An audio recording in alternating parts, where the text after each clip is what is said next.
Since we had the tension moved on the last step, we're going to make sure that right now we turn it back from a 0 to a 4, and then you'll want to decrease your stitch length back to a 2.5. I'm just going to take a piece of scrap fabric now, and I'm going to test out my seam just to see if my stitches are the way they should look. Because the next step, we're going to sew that circle in place, and I don't want to discover any issues at all after I've already sewn that. So I'm going to look at the back, and I look at the front, and it looks great. So my stitches look just perfect, and so now I can go ahead and get started sewing my circle in place. I am going to lay the bag out to the side, and I'm just going to select any spot I would like to get started with sewing. I'm just going to double check on my paper that has the directions. I want to make sure.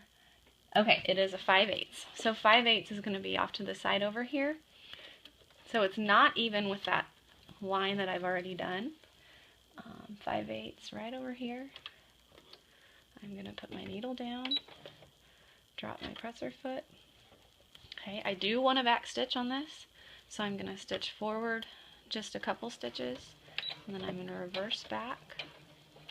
Okay, and I'm just going to sew around in a circle. Another thing that might not be a bad idea before you start this step would be to check your bobbin thread to make sure you have plenty, because it would not be very fun to get all the way to this point. Sew all the way around, take all these pins out just to discover that you run out of bobbin thread. So I made sure right before I did this step, I checked mine, and I had a nice full bobbin down in the bobbin case.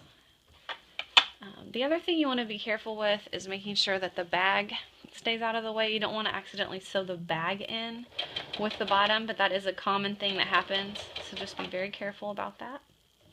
Take it nice and slow as you go around. I'm just going to do one little section at a time, taking pins out and kind of smoothing it out as I work.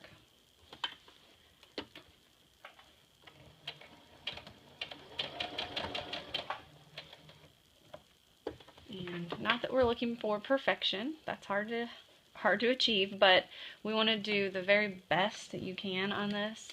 And so taking your time, there's nothing wrong with that at all.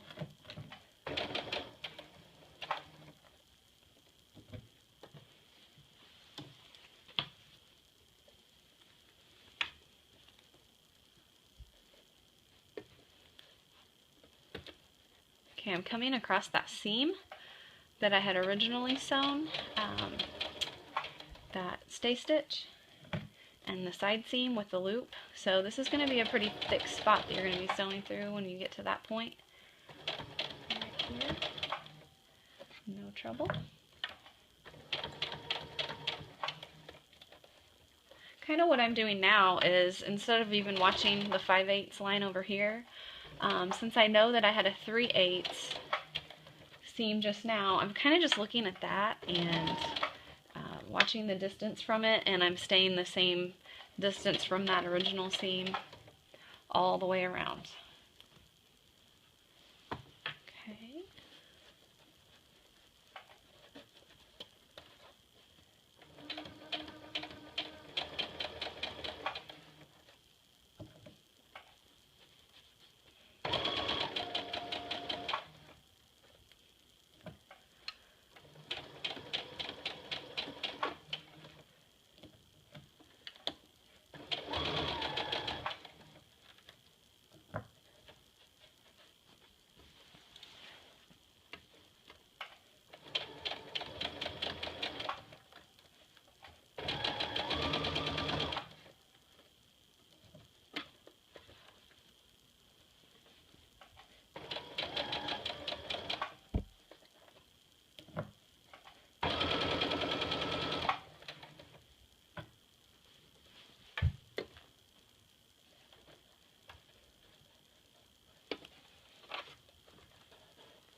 Alright, so now that I just finished that spot, the thing you have to do is you just double check to make sure you don't have any more areas on your bag that are damaged or that are overlapping or anything like that.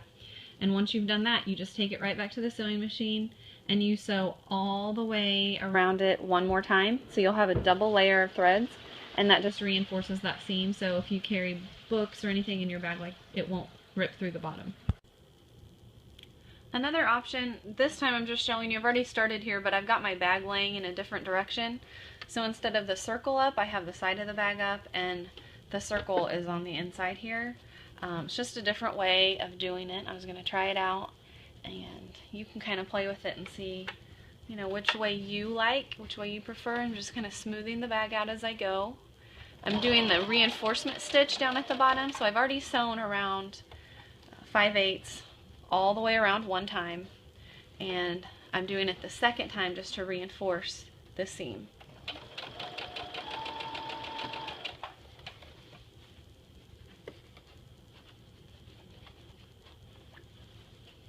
I'm just kind of feeling it to make sure there's no fabric bunched up or caught underneath it with each little area that I sew.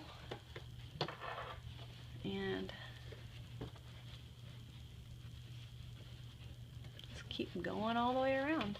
I will admit this is not my favorite part of this project, but it is a really great skill to learn. The gathering stitch is important to learn how to do that, and when you are finally finished with this step, you will be so proud of yourself. So just keep it up. Alright, I'm going to keep sewing here and I'm going to stop the video, but just be careful that you don't get any wrinkles caught in there.